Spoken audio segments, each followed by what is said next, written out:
जय श्री ओम नमः सिद्धेभ्य नमो अरिहंताणं नमो सिद्धाणं नमो आयर्याणं नमो वज्रायाणं नमो लोये सव्वसाहुणं जिन स्वानुभूति से खीरी मम स्वानुभूति मधिगी श्री विमल धारा जैन श्रुत आनंद अमृत से भरी समता प्रवाह बहावती रागादि विकल्प तोड़ी के माँ सरस्वती प्रतिभाव वंदन दृष्टि निज में जोरी के दृष्टि निज में जोरी के। आचार्य वादीप सिंह सूरी द्वारा विरचित जीवनधर चरित्र अपर नाम छत्र चूड़ामणि, इस ग्रंथ की चर्चा हम लोग कर रहे हैं वांचना, जिसमें हम लोग 8वें लंब तक पहुँचे हैं। और पिछला प्रकरण इस प्रकार था कि नंदाढ्य ने गंधर्व दत्ता का पत्र जीवनधर कुमार को दिया, जिसमें गंधर्व दत्ता ने गुणमाला के विरह दुख का वर्णन किया। उनकी 5 शादियां हुई थी जीवनधर कुमार की, तो गंधर्व दत्ता और गुणमाला ये दोनों जीवनधर कुमार की पत्नियां थीं। तो गंधर्व दत्ता ने पत्र में ऐसा लिखा कि गुणमाला जो है वो आपके विरह में बहुत दुखी है। लेकिन जीवनधर कुमार बहुत समझदार थे, वो इस बात को समझ गए कि बात गुणमाला ने गंधर्व दत्ता ने गुणमाला के बारे में लिखी है, लेकिन वास्तव में वो स्वयं भी दुखी है, गंधर्व दत्ता भी। इस बात को जीवनधर कुमार ने समझ लिया। अभी तक जीवनधर कुमार ने 5 विवाह किए हैं। वैसे तो प्रत्येक पत्नी के प्रति अपना स्वाभाविक प्रेम होता ही है, परंतु गंधर्व दत्ता के प्रति उनका विशेष प्रेम परिलक्षित होता है। आज से अपने को 25वें श्लोक से बात को आगे बढ़ाना है। पेज नंबर 386 पर विवेकी महापुरुषों की विशेषता। अब क्या विशेषता बता रहे हैं विवेकी महापुरुषों की, इसको हम लोग श्लोक में पढ़ेंगे। प्रिया शोक श्रुतिर्जात शोकाप्यतस्य नास्फुरत् न हि प्रसाद खेदाभ्याम विक्रयन्ते विवेकिनः। अन्वयार्थ, अपनी प्रिया गंधर्व दत्ता के शोक को सुनने से इन कुमार ने उत्पन्न शोक भी बाहर प्रकट नहीं हुआ, नहीं करने दिया, नहीं होने दिया। अत्र नीति निश्चय से विवेकी पुरुष हर्ष से और विषाद से विकार भाव को प्राप्त नहीं होते। सरलार्थ, पत्र के माध्यम से अपनी प्रिय पत्नी गंधर्व दत्ता के दुख का अनुभव कर जीवनधर कुमार अंतरंग में अत्यंत शोक संतप्त हुए, परंतु उन्होंने अपने अनुज नंदाढ्य के समक्ष शोक व्यक्त नहीं किया। यह योग्य ही है, क्योंकि विवेकी पुरुष अपने मन में उत्पन्न होने वाला हर्ष विषाद को प्रकट नहीं होने देते। ठीक है ना। वो दुख गंधर्व दत्ता ने जो वर्णन गुणमाला के नाम से किया था, तो जीवनधर कुमार ने भाप लिया कि वो गंधर्व दत्ता भी वैसे ही दुखी ही है जिस प्रकार से उस पत्र में वर्णन किया था। उस पत्र को पढ़कर जीवनधर कुमार को अपनी प्रिय पत्नी गंधर्व दत्ता के दुख का स्मरण हो गया, दुख का अनुभव हो गया, मगर उन्होंने अपना जो दुख है वो नंदाढ्य अपने छोटे भाई के समक्ष व्यक्त नहीं होने दिया।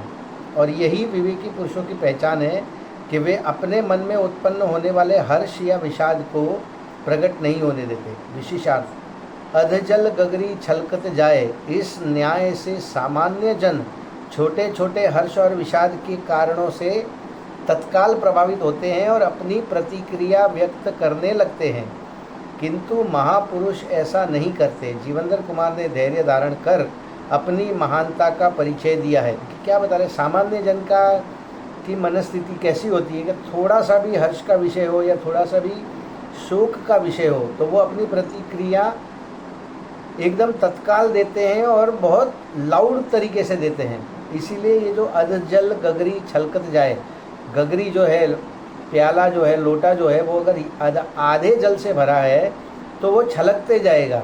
अब जैसे चलोगे उसको लेके तो वो छलकेगा और पानी उसमें से गिरने के चांस है। लेकिन यदि पूरा भरा है या पूरा खाली है तो उसमें से, खाली में तो जल गिरने का सवाल ही नहीं पैदा होता है, बट यदि पूरा भरा है तो वो उसमें, उसको लेकर भी आप चलोगे तो जल उसमें से छलकता नहीं है। ठीक है, तो वही बात बता रहे हैं कि यहाँ पे महापुरुषों को, यहाँ पे जीवंदर कुमार के माध्यम से महापुरुषों के बारे में ये बता दिया कि वो किसी भी परिस्थिति में धैर्य को धारण करके अपनी महानता का परिचय देते हैं। अगला श्लोक 26 नंबर का, राग की विशालता का विस्तार। वैवाहिक गृहस्थाश्च ह्यातस्थ नरजुभृशाम बंधोर्बंधै च बंधो ही बंधुता चेद विश्वती। अन्वयार्थ, फिर राजा दृढ़मित्र, जीवंदर कुमार के ससुर, जहाँ पे वो रुके हुए थे, दृढ़मित्र, फिर राजा दृढ़मित्र के घर में रहने वाले पुरुषों ने जीवंदर कुमार के छोटे भाई नंदाढ्य को आकर चारों तरफ से घेर लिया। अत्र नीति निश्चय से, यदि अकृत्रिम निष्कपट बंधुता हो तो बंधु के बंधु में भी प्रेम होता है।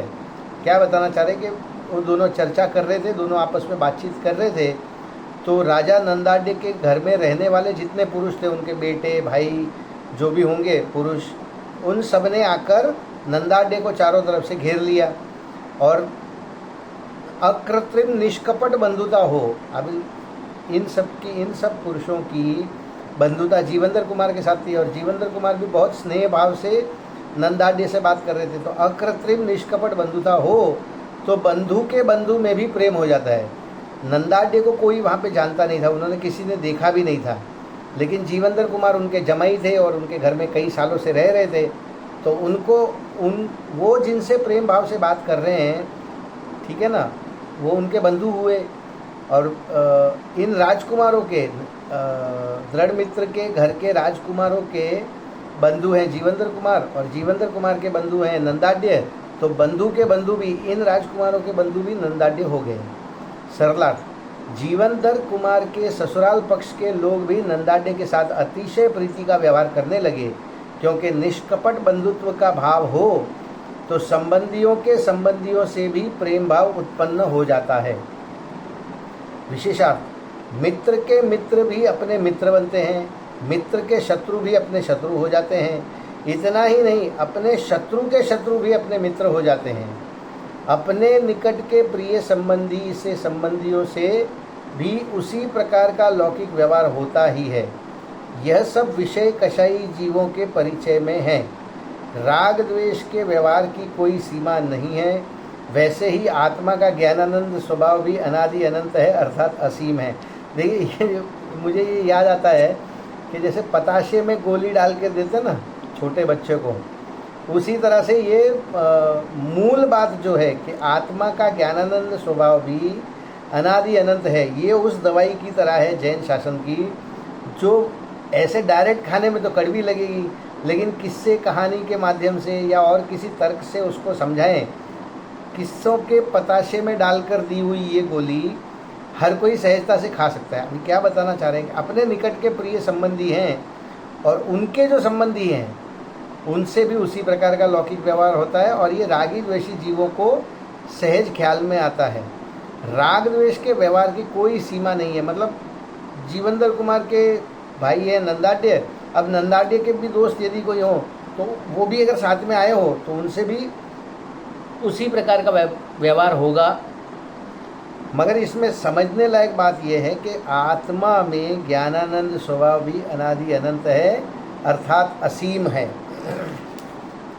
अब यहाँ से अपनी उपकथा नंबर 19 चलेगी। अकस्मात ही ग्वालों का रोना चिल्लाना प्रारंभ। ये दूसरी बार ग्वाले रो रहे हैं, पहले भी दूसरे या तीसरे लम्ब में रोए थे, उनकी गायें चोरी, व्याधों ने चोरी कर ली थी। अवस्कंदाद ग्वा गोपा अथाक्रोश त्रुपांगणे पीड़ायां तु भृशं जीवा अपेक्षन्ते ही रक्षिकान्। अन्वयार्थ, इसके अनंतर बहुत से ग्वाले गायों के पकड़े जाने से राजा के आंगन में रोने चिल्लाने लगे। अब वहाँ पे राजा काष्टांगार था, यहाँ पे राजा दृढ़मित्र है। निश्चय से अत्यंत पीड़ा होने पर प्राणी अपनी रक्षा करने वालों की अपेक्षा या आशा किया करते हैं। राजा जो हैं वो सभी के हितों की रक्षा करते हैं, इसीलिए सारे ग्वाले जो हैं अपने गायों के बंधे जाने पर राजा के महल में आ गए। सरलार्थ, कुछ दिनों पश्चात अनेक ग्वाले एक साथ राजभवन के सामने आकर अपनी गायों की चोरी हो जाने से रोने चिल्लाने लगे, क्योंकि जीवन में जब अपने पर आपत्ति आती है तब मनुष्य रक्षकों की अपेक्षा करता ही है। अभी अपने ऊपर क्या बोलते हैं, आपत्ति आ गई है, अपनी गायें चुरा ली गई है या बांध दी गई हैं, तब ग्वाले जो हैं वो अपने रक्षक राजा के पास या उनकी अपेक्षा करता है। विशेषार्थ, जब सुख सुविधाओं से सहित निर्विघ्न जीवन यापन सहजता से होता रहता है तब मनुष्य न तो इष्ट मित्रों का स्मरण करता है और न ही भगवान का। जब कोई विशिष्ट संकट आ पड़ता है तब वह सहायता की अपेक्षा अवश्य करता है। यहाँ पे ये जैसे अपने पे अपना जीवन यदि सहज स्वभाव चल रहा है, कोई तकलीफ़ नहीं है, तब तो हम यार मित्रों को छोड़ो, हम भगवान को भी याद ना करें, और संकट पड़ जाता है तो भगवान को सबसे पहले याद करते हैं और फिर यार मित्रों को भी हम लोग याद करते ही हैं। ठीक है ना। इस कारण ग्वालों की आजीविका के साधन रूप गायों की चोरी हो जाने से वे अत्यंत दुखी होकर गायें वापस मिले इस आशा से राजभवन के सामने आकर रोने चिल्लाने लगे। ठीक है। अगला श्लोक देखते हैं 28 नंबर का। राजा दृढ़मित्र का संकल्प। सानुक्रोशम तदाक्रोशम क्षमाधीशो न चक्षमे पातापायन न चेत्पायात लोक व्यस्थिति। अन्वयर्थ, राजा करुणा को पैदा करने वाला उनका रोना सहन नहीं कर सका। अत्र नीति, यदि पतन रूपी विनाश से प्रजा की रक्षा न की जाए तो फिर संसार में राजा और प्रजा की व्यवस्था कैसे रहेगी। राजा का काम है अपने प्रजा की सुचारू व्यवस्था करना, उनकी रक्षा करना किसी भी संकट से, और यदि अगर वो न करे तो फिर राजा और प्रजा की व्यवस्था कैसे चल सकती है। सरलार्थ, ग्वालों का अतिशय करुणापूर्ण रुदन राजा दृढ़मित्र को सहन नहीं हुआ। उन्होंने तत्काल ही चोरों से ग्वालों को उनकी गायें वापस दिलाने का संकल्प किया, क्योंकि यदि राजा ही अपनी प्रिय प्रजा के दुख का निवारण न करे तो लोक व्यवहार कैसे चलेगा। विशेषार्थ, दुष्ट लोगों द्वारा निरपराधी लोगों को दुख देना और राजा जैसे समर्थ पुरुषों द्वारा उनके दुखों का निवारण करना, ऐसा लोक व्यवहार अनादिकाल से चल रहा है और भविष्य में भी चलता ही रहेगा। ऐसे ही संसार का स्वरूप है। तो बहुत सरल सी बात है इसमें कि राजा ने संकल्प किया कि अब चोरों से मैं गायों को छुड़ाऊंगा, यदि मैं ये कार्य नहीं करूं, मैं उनके संकट के समय उनकी सहायता न करूं, तब फिर लोक व्यवहार कैसे चलेगा। अगला श्लोक 29 नंबर का। जीवंदर कुमार का जंगल की ओर प्रस्थान। स्वामी रुद्धोपि गोमचन कृते ययो पराभवो न सोढव्यातो शक्तैस्तु किं पुनः। अन्वयार्थ, ससुर के रोकने पर भी जीवंदर कुमार गायों को छुड़ाने के लिए चले गए। इसके पहले भी उन्होंने छुड़ाई थी तो उनको एक्सपीरियंस है और वो चले गए। ससुर दृढ़मित्र ने रोका, उन्होंने कहा कि मैं अपनी सेना भेजूंगा या और किसी को साथ में भेजूंगा, लेकिन वो जीवंदर कुमार अकेले ही चले गए। अत्र नीति, निश्चय से जब असमर्थ पुरुषों से भी तिरस्कार सहन नहीं होता है तो समर्थ पुरुषों का तो फिर कहना ही क्या। अर्थात वे तिरस्कार कैसे सहन कर सकते हैं, कभी भी नहीं सह सकते। अब वो उनको भी तो जैसे उनके ससुर को भी इंसल्ट फील हुआ कि उनकी प्रजा की गायों की चोरी हो गई और वो चोरी को रोकने में समर्थ नहीं थे राजा दृढ़मित्र, तो जीवंदर कुमार को भी वो अपने ऊपर लेकर उन्होंने गायों को छुड़ाने का संकल्प लिया। सरलार्थ, उक्त समाचार सुनते ही जीवंदर कुमार ने गायों को चोरों से छुड़ाने हेतु ससुर के रोकने पर भी तुरंत ही जंगल की ओर प्रस्थान किया। यह उचित ही है, क्योंकि अपने तिरस्कार को असमर्थ जन भी सहन नहीं कर पाते तो फिर समर्थ पुरुष कैसे सहन करेंगे। विशेषार्थ, गायों के चुराने में राज्य या शासन की अवहेलना तथा राजा का तिरस्कार दोनों शामिल है। देखिए, राज्य व्यवस्था थी, चोरों ने चोरी कर ली तो राज्य व्यवस्था का उल्लंघन किया और राजा का तिरस्कार भी किया। ये दोनों बातें इन गायों की चोरी में शामिल है। अतः जीवंदर कुमार जैसे विशिष्ट सामर्थ्यवान पुरुष को यह तिरस्कार असह्य हुआ। इस कारण वे तुरंत ही राजा के मना करने पर भी चोरों से गायों को छुड़ाने के लिए जंगल की ओर चले गए। अगला श्लोक देखते हैं 30 नंबर का। चोर और कोई नहीं, जीवंदर कुमार के मित्र ही है। अब यहाँ पे तो चोर दूसरे नहीं थे, जो जीवंदर कुमार के मित्र थे वही यहाँ पे चोर है। दस्य वोपि गवाम तत्र मित्रणे भाववन्धि भो एधो गविवेश बिभर्गो रत्नम चापी लभ्यते। अन्वयार्थ, वहाँ गायों को पकड़ने वाले चोर भी जीवंदर कुमार के मित्र ही थे। अत्र नीति, निश्चय से सद्भाग्य का उदय होने पर लकड़ी ढूंढने वाले को भी रत्न मिल जाते हैं। वो ढूंढने तो जाते हैं लकड़ी और मिल जाते हैं रत्न, किसको? सद्भाग्य का उदय हो तब। अब यहाँ पे जीवंदर कुमार चोरों को पकड़ने गए थे, लेकिन चोरों के बदले उनको अपने मित्र मिल गए। जीवंदर कुमार चोरों से गायों को छुड़ाने हेतु जब वन में पहुँचे तो उन्हें यह देखकर आश्चर्य हुआ कि चोर अन्य कोई नहीं, उनके ही मित्र हैं जो जीवंदर कुमार से मिलना चाहते थे। चोरी तो एक बहाना मात्र था, वास्तव में पुण्योदय होने पर लकड़हारे को भी रत्नों की प्राप्ति होती है। वो हमने लकड़हारे की स्टोरी बचपन में बहुत सुनी हुई है कि जंगल में उसकी लकड़े की क्या बोलते हैं, कुल्हाड़ी जो है वो गुम जाती है। फिर एक जंगल की देवी प्रकट होती है, उसकी ईमानदारी से बहुत खुश होती है। पहले उसको सोने की कुल्हाड़ी दिखाती है, फिर उसको चांदी की दिखाती है, दोनों में वो मना कर देता है। और फिर जब लोहे की उसकी स्वयं की दिखाती है तो उसको अपना लेता है और वो खुश होकर वो जो वन देवी है उसको तीनों कुल्हाड़ियाँ उसको दे देती है। तो उसी प्रकार पुण्योदय होने पर लकड़हारे को भी रत्नों की प्राप्ति होती है। विशेषार्थ, जीवंदर कुमार के मित्रों का तो जीवंदर कुमार से मिलने का प्रयोजन था, गाय चुराने का नहीं। वे जीवंदर कुमार के स्वभाव से अच्छी तरह परिचित थे। वे जानते थे कि जीवंदर कुमार को गायों की चोरी का पता चलेगा तो वे गायों को छुड़ाने अवश्य ही जंगल में आएंगे। इस प्रकार सहज ही मित्र से मिलना हो जाएगा। जीवंदर कुमार का भी विशिष्ट जाति का पुण्योदय था, इस प्रसंग में भी मित्रों से उनका सहज मिलना हो गया। अगला श्लोक 31 नंबर का। मित्र मिलन का सहज आनंद। समो भूत स्वामी मित्रेषु स्नेहश्चान्योन्य वीक्षणा एक कोटि गतस्नेहो जड़ानाम खलु चेष्टितम। अन्वयार्थ, एक दूसरे को देखने से जीवंदर कुमार के इन मित्रों में एक सरीखा प्रेम उत्पन्न हुआ। अत्र नीति, एक कोटि को प्राप्त स्नेह अर्थात एक तरफा प्रीति मूर्खों की चेष्टा है, बुद्धिमानों की प्रीति इस प्रकार नहीं होती। मूर्खों की चेष्टा जो है वो एक तरफा प्रेम की होती है, वो स्वयं एक ही तरफ से प्रेम करते हैं, सामने से कोई रिस्पॉन्स नहीं आता। लेकिन बुद्धिमानों की प्रीति इस प्रकार नहीं होती, परस्पर दोनों में एक जैसा प्रेम होता है। सरलार्थ, एक दूसरे को परस्पर आँखों से देखने मात्र से ही जीवंदर कुमार और उनके मित्रों में एक जैसा आनंद और प्रेम उत्पन्न हुआ, क्योंकि एकांगी अर्थात एक तरफा प्रीति मूर्ख ही करते हैं, बुद्धिमान नहीं।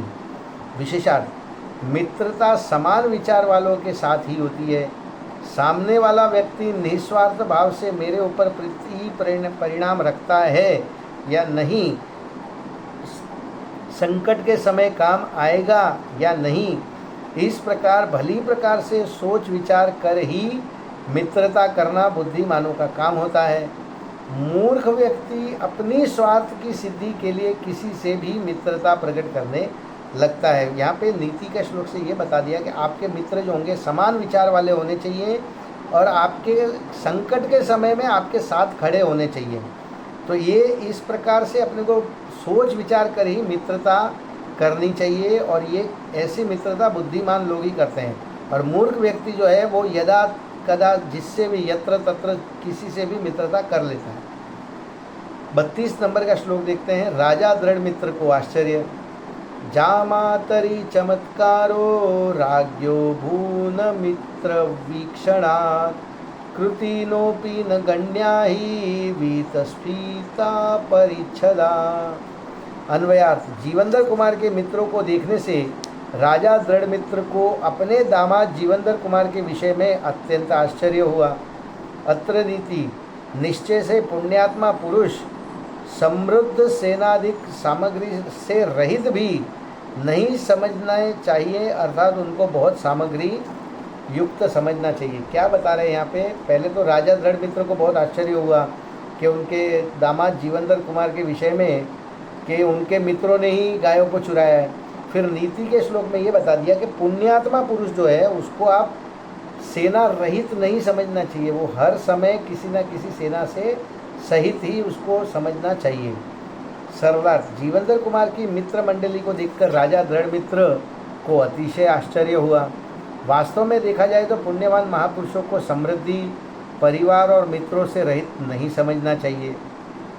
विशेषार्थ, राजा दृढ़मित्र को अपने जमाई जीवंदर कुमार के पुण्य प्रताप, समृद्धि, परिवार और मित्र मंडली का पता ही नहीं था। वो तो यहाँ से घूमते चलते आए थे जंगल में, राजकुमारों ने उनको धनुर्विद्या में आम्रफल तोड़ते देखा था, घर पे बुला लिया, बच्चों को सिखाने के लिए उनको रख लिया गुरु के तौर पर, और फिर अपनी बेटी को ब्याह दिया।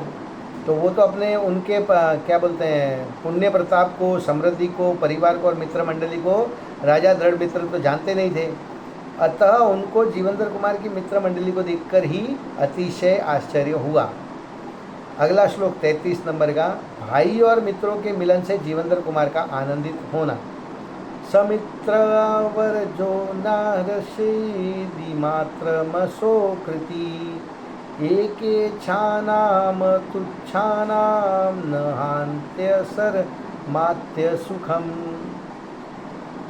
अन्वयार्थ, छोटे भाई और मित्रों सहित विद्वान जीवंदर कुमार अत्यंत हर्षित हुए। अत्र नीति, निश्चय से श्रेष्ठ पुरुषों के एक सी इच्छा रखने वालों के समागम से बढ़कर और कोई दूसरा सुख नहीं है। ठीक है, सरलार्थ देखते हैं। अपने मित्रगण और छोटे भाई नंदाढ्य से मिलकर पुण्य पुरुष जीवंदर कुमार को अत्यंत आनंद हुआ, क्योंकि समान विचार वाले भाइयों और मित्रों की संगति से महापुरुषों को सर्वाधिक प्रसन्नता होती है। अपने भाइयों से और समान विचार वाले भाइयों से और समान विचार वाले मित्रों की, उन दोनों की संगति से महापुरुषों को सर्वाधिक प्रसन्नता होती है। विशेषार्थ, मनुष्य को इष्ट के संयोग जैसे माता पिता, भाई बहन आदि के मिलने पर प्रसन्नता होती ही है, तथापि इन सबसे भी अधिक इष्ट मित्रों के मिलने से प्रसन्नता होती है। देखिए, माता पिता, भाई बहन ये सब आप अपने चॉइस से नहीं लेते, ये आपके पुण्य के उदय में जहाँ पे आपका जन्म होना होगा और जो आपकी परिस्थितियाँ होगी। माता पिता में आपका कोई चॉइस नहीं है, भाई बहन में आपका कोई चॉइस नहीं है, लेकिन मित्रों में आप सिलेक्ट कर सकते हैं कि ये मेरा मित्र होगा, ये नहीं होगा। ठीक है ना, सही गलत की आप पहचान कर सकते हैं। इसलिए उनसे भी अधिक इष्ट मित्रों से मिलने से प्रसन्नता होती है, उनका सहयोग अत्यंत प्रिय होता है। इसका एकमेव कारण विचारों की समानता। आप मित्र किसको बनाएंगे? जिनसे आपके विचार मिलते होंगे आप उनको ही मित्र बनाते हैं। इसलिए विचारों की समानता होने से मित्रों के मिलने से अधिक प्रसन्नता होती है। मित्र की मित्रता में मूल विचारों की एकता ही है। इस मनुष्य को एक बार भोजन पान आदि में अनुकूलता न हो तो चल सकता है, परंतु अपने विचारों से अनुकूलता रखने वाले मित्र अधिक अपेक्षित होते हैं। जीवंदर कुमार को समान विचारधारा वाले मित्र मिले हैं, अतः उन्हें विशेष प्रसन्नता हुई। एक और श्लोक देखते हैं हम लोग 34 नंबर का। मित्रों के सत्कार से जीवंदर कुमार का विचार मग्न होना। अयथा पुरसन्मानात् संस्मशेत सुखी न सो विशेते ही विशेषज्ञो विशेषाकार वीक्षणात्। अन्वयार्थ, जीवंदर कुमार ने मित्रों के द्वारा अपना विलक्षण अपूर्व सम्मान होते देख मित्रों पर संदेह किया। अत्र नीति, निश्चय से विशेषता को पहचानने वाले बुद्धिमान विशेष आकृतियों के देखने से संदेह करने लगते हैं। सरलाट क्या बता रहे हैं, सरलाट में थोड़ा सा और खुलासा होगा। अपने मित्रों द्वारा किया गया स्व का अपूर्व और विशेष सत्कार देखकर जीवेंद्र कुमार स्वयं अपने मित्रों के प्रति संदेह करने लगे, क्योंकि विशेष को जानने वाले विशेषज्ञ बुद्धिमान पुरुष विशेषताओं को देखकर संदेह करने लगते हैं। यहाँ पे क्या हुआ कि उन मित्रों ने जीवेंद्र कुमार का विशेष रूप से, जैसे पहले कभी इस प्रकार से नहीं किया, वैसा सत्कार किया, अपूर्व और विशेष सत्कार किया, और वो देखकर जीवेंद्र कुमार को स्वयं अपने मित्रों के प्रति संदेह होने लगा, क्योंकि विशेष को जानने वाले विशेषज्ञ बुद्धिमान पुरुष जो उनके मित्र थे वो तो जीवेंद्र कुमार को जानते थे, वो विशेषज्ञ और बुद्धिमान पुरुष थे, फिर भी वो विशेष कुछ काम कर रहे हैं, ये देखकर संदेह करना होना स्वाभाविक है। विशेषार्थ, मित्र तो मित्र होता है, उससे विशिष्ट आदर सत्कार की अपेक्षा नहीं होती, होनी भी नहीं चाहिए। जीवेंद्र कुमार के मित्रों ने यहाँ सामान्य व्यवहार से अधिक विशिष्ट जाति के आदर सत्कार का व्यवहार किया, जितना सामान्य जैसे प्रेम भाव से मिलते हैं उस तरह से न मिलकर विशिष्ट जाति का उनका आदर सत्कार किया। अतएव जीवेंद्र कुमार को संदेह हुआ कि कहीं इन्हें मेरे राजकुमार होने का तो पता नहीं लग गया, जिससे मेरे अनन्य मित्र होने पर भी ये इस समय मेरा विशेष आदर सत्कार और सम्मान कर रहे हैं, अथवा इस व्यवहार में उनका और कुछ भी अभिप्राय छुपा हुआ तो हो सकता है। मतलब उनको ये डाउट हुआ कि इतना मेरे को इतना स्पेशल ट्रीट क्यों कर रहे हैं, तो मेरे मित्र हैं, रेगुलर हम तो साथ में रहते हैं, तो कहीं इनको मेरे राजकुमार होने का तो समाचार नहीं मिल गया, या और इनका कोई प्रयोजन है। इस प्रकार से जीवेंद्र कुमार विचारने लगे। अब ये 35 नंबर का श्लोक, इसकी चर्चा हम लोग कल करेंगे। अभी जिनवाणी स्तुति। हे जिनवाणी भारती तो हे जपू दिन रैन, जो तेरी शरणाग्रहे सो पावे सुख चैन, जावाणी के ज्ञान ते सूझे लोकालो, सो वाणी मस्तक नमो सदा देत हूँ ढो, सदा देत हूँ ढो। बोलिए जिनवाणी मात की जय हो।